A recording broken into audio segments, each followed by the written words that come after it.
Welcome to Know Your Mobile. It's Basil here comparing the Samsung Galaxy Note 8 with the Samsung Galaxy Note 2. Both of these devices pack S Pen functionality, but what differentiates them? The Note 8 obviously is a larger device, but it does have in-call functionality, so you can make phone calls. Holding this thing to your ear would look a bit ridiculous. Now, I'm 6'4" and I have pretty big hands, but as you can see, even I'm finding this a bit of a challenge. It is nice and skinny, but that doesn't mean you're not going to look a little bit odd with it pressed up against your ear in a phone call. The Samsung Galaxy Note 2 at 5.55 inches is considerably smaller, though it's by no means small for a phone. It packs an AMOLED display in contrast to the LCD display on the Note 8.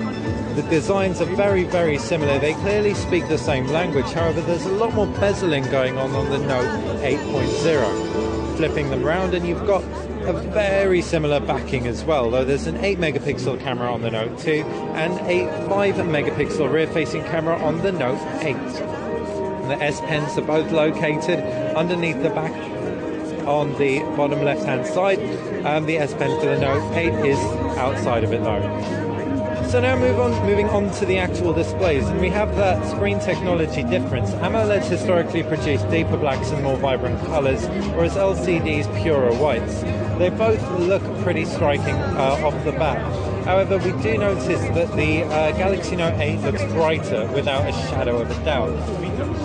What you can also tell if we hold them side by side is the Note 2 does pack a higher PPI, so you will be able to make out pixels on the Note 8 a little bit easier.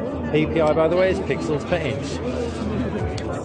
If we look at the actual user interfaces, both run TouchWiz. That's Samsung's skin laid over Android, and it's Android 4.0. Android 4.0 packs great things such as Google Now, for example.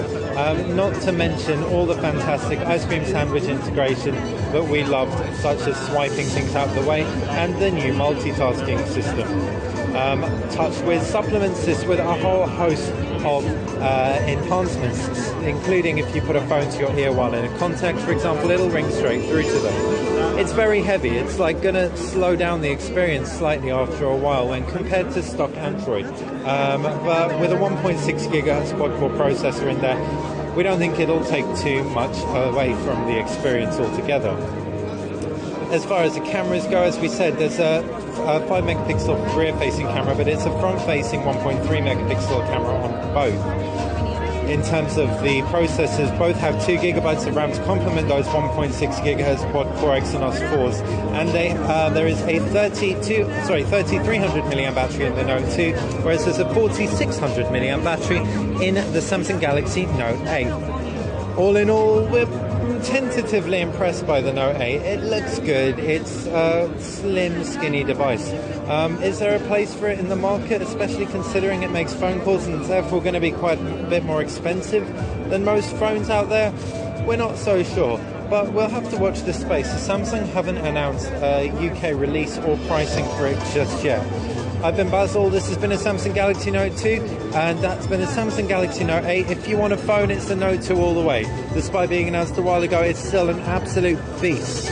If you want a tablet that makes phone calls and still has that fantastic 1024 levels of pressure sensitivity, then it's the Note 8 for you. Thanks for watching Know Your Mobile. If you like this video, feel free to subscribe. If you like feel free to like it. Even if you like the channel, you know what to do, just subscribe.